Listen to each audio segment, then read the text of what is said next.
दीपेंद्र बावड़ा बना रखे।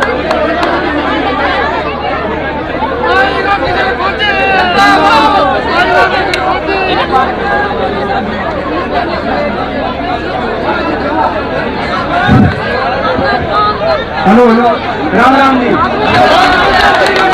ये माइक पे जो है ना, माइक पे जितने स्टेज पे जितने भी चढ़े हुए,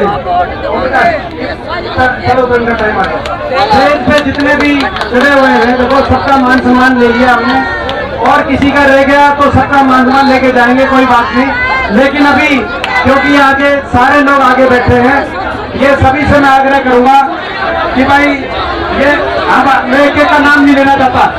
अबे रविंदर माता जी पाछे तो देखो यार, रोहतास पहलवान थोड़ा सा देखो यार, यहाँ पे एक का नाम नहीं लेना चाहता मैं, वो बात पहलवान साहब एक बार ये जो सारे स्टेज पे, और मैंने देखा ये कुछ आदमी जो आयोजक कमेटी में पिल्ले पहन रहे हैं, पिल्ला पे, ये पिल्ले वाला नहीं डरते, मैं बताऊं, बाकी तो फिर भी डांट ले, पिल्ले जो पिल्ले पहन रहे तो भाई अभी सभी डिसिप्लिन बना ले, तो ये प्रोग्राम चलाएंगे। बहुत बढ़िया जनसभा, बहुत बहुत मुबारक, बधाई।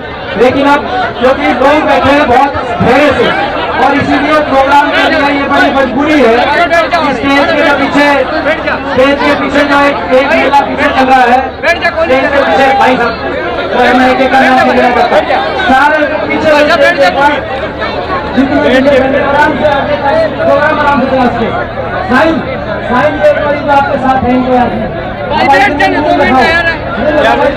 2 मिनट के लिए आप सबसे आग्रह है, एक बार इधर भी आओ, और भाई इधर भी जो सारे भाई, कोई बात नहीं, बैठ जाओ आराम से। उगड़ू नहीं भाई, आंटी बाल्टी मारो, उगड़ू वाले फिर उठेंगे, उगड़ू बैठना बहन है, केवल आंटी पार्टी चलेगी, ठीक बात है ना।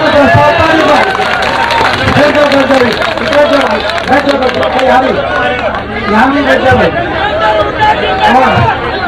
और भाई ये बैठ जाओ, वहीं बैठ जाओ, वहीं नीचे बैठ जाओ, पीछे भी भाई जो आदमी, बैठ जाओ, कोई आदमी खड़ा नहीं रहेगा स्टेज पे। सभी से आग्रह है कि भाई सभी ईश्वर जी पंडित जी बैठ जाओ, पवन जी को जगह देंगे, पवन जी बैठ जाएंगे। अब 1 दिन की बात है, उसके बाद ठीक प्रोग्राम शुरू हो जाएगा, फिर मैं माइक आयोजकों को वापस देता हूँ। एक बार ये भाई यूं भाई, ये बिल्ली वाले कैंसिल कर रहे।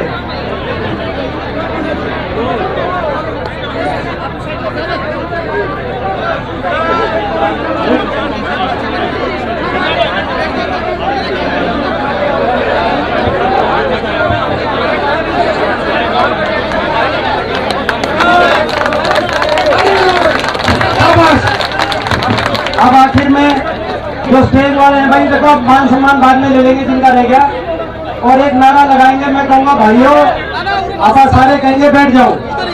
हाँ भाई, भाइयों, अरे भाई नहीं हो क्या तुम, बहनों, भाइयों, अरे तू ना भाई है ना बहन है भाई, भाइयों बैठ जाओ, सारा पूरी जनसभा।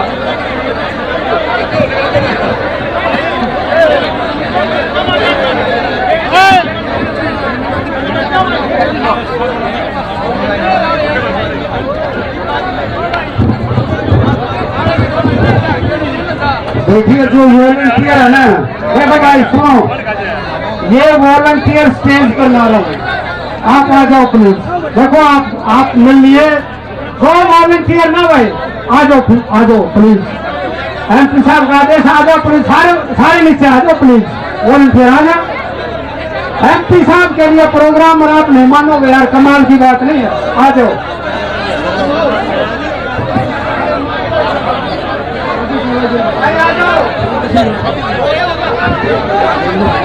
चलो सत्तावान जी, मोमेंट को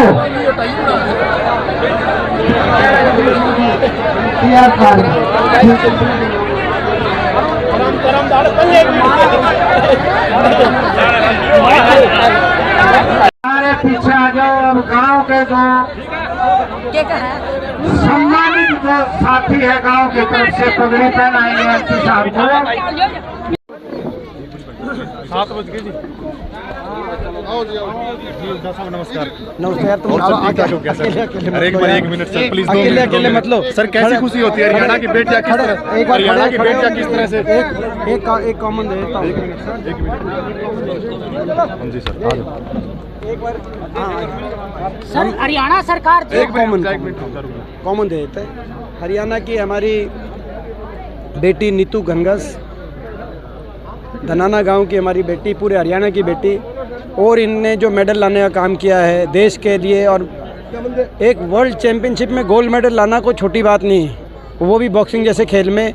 दुनिया के ऐसे ऐसे देश जो है जो विकसित की श्रेणी में आते हैं, और उन सब की मुक्केबाजों का मुकाबला करना कोई छोटी बात नहीं है। बहुत ही हमें खुशी है, पूरे प्रदेश को खुशी है। और जो है मैं अपील करता हूँ हरियाणा सरकार से कि हरियाणा सरकार ने क्यों ये नीति बंद कर रखी है और खिलाड़ियों को नियुक्तियाँ नहीं मिल रही। खिलाड़ियों को इनाम राशि और नियुक्तियाँ, जो पदक लाओ पद पाओ, जो हुड्डा सरकार की जो नीति थी उस आधार पे, उस भावना से, उससे हमारे देश के खिलाड़ियों, हमारे प्रदेश के नौजवानों को खेलों की तरफ प्रोत्साहन मिलता है। उसमें कोई भेदभाव नहीं है, उसमें तो जो मेडल लाएगा उसको मिलेगा। तो उसको बंद करने का क्या, या उस नीति को कम करने का क्या औचित्य है, हम पूछना चाहते हैं। और ये सरकार करे, नहीं तो जो है अगर लोगों के आशीर्वाद से हमें कभी अवसर मिलता है तो हम इन खिलाड़ियों को 9 साल जो 2024 में आपकी सरकार आती है तो आप खिलाड़ियों के लिए क्या करेंगे? ये हम उसको लागू करेंगे दोबारा। आज ये जो खेल मंत्री है संदीप सिंह, ये भी हमारे समय लगे थे। आज जो बीजेपी में बबीता फोगाट हों या बीजेपी के योगेश्वर दत्त पहलवान हों, ये सारे हमारे समय डीएसपी लगे थे, ये ना भूलें। आज ये पता है इन्होंने 9 साल में एक भी कोई डीएसपी नहीं भर्ती किया, एक भी 9 साल में खिलाड़ियों को कोई नियुक्ति नहीं दी।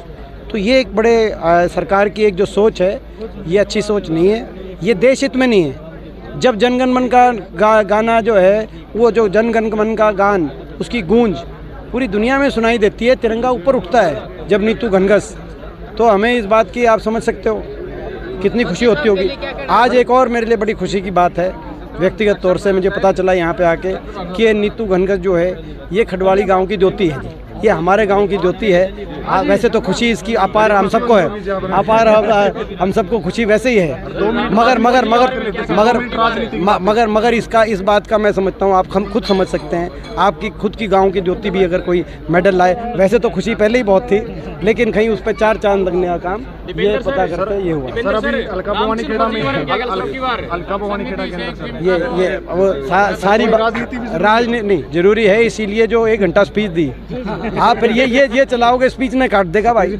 बस स्पीच तो दे, वो तो स्पीच में तो इतने मानव दिख रहे थे, वो चलानी जरूरी है, उसमें राजनीति आ गई सारी। आज लोग बदलाव चाहते हैं, प्रदेश में इस सरकार से त्रस्त हैं, क्योंकि खट्टर सरकार की क्या कार्यशैली रही है आप खुद देखें। विकास की पटरी से उतर गया हरियाणा, आज बेरोजगारी में नंबर 1 पहुंच गया, आज भ्रष्टाचार आपस में जो है जेजेपी बीजेपी ने लूट लिया हरियाणा 4 साल, अब लोगों की याद आई है। तो ऐसी सरकार को लोग वोट की चोट से जो है झटका देने का काम करेंगे आने वाले समय में। सर एक और सवाल आपसे है, जो आज की जो इलेक्शन था, जो आज का मान जो रैली थी, ये तो रामकिशन फौजी के बारे में क्या कहना सर? रामकिशन फौजी जी को मैं बहुत बहुत बधाई देना चाहता हूँ।